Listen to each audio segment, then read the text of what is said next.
ল্যাংটা বাবার টাকা দিয়া, ল্যাংটার টাকা দিয়া বানাইছে মসজিদ, তা আবার 2 তালা। ল্যাংটা বাবারে নিচে রাইখা মসজিদের 2 তালায় উঠা নামাজ পড়তাছে। আল্লাহু আকবার।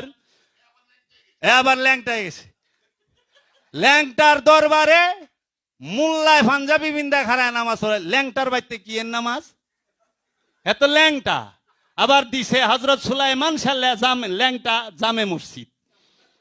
আলা কোন ল্যাংটা জামে,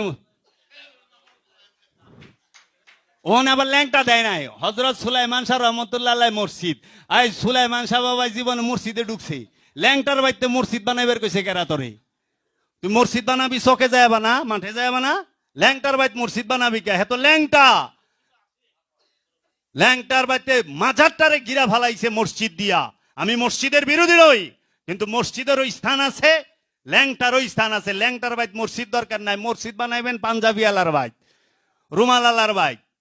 এরা আমরা ল্যাংটা, আমরা ল্যাংটার অনুসারী। ল্যাংটার বাইতে আমরা মসজিদ মাদ্রাসা ফাঁকি দেখবার চাই, ল্যাংটার বাইত দেখবার চাই না। ওখানে ল্যাংটার বংশধরেও বুঝে না যে মসজিদ কি আর ল্যাংটা। ল্যাংটা হইলো কাবা, কাবা ঘরে কোনোদিন মসজিদ বানায়? ওই কাবা ঘরে মসজিদ আছে? বাবা হযরত সুলাইমান শাহ ল্যাংটা হচ্ছে বাংলার আব্দুহু। বাবা জাহাঙ্গীর বলেছে বাংলার আব্দুহু হচ্ছে হযরত সুলাইমান শাহ ল্যাংটা।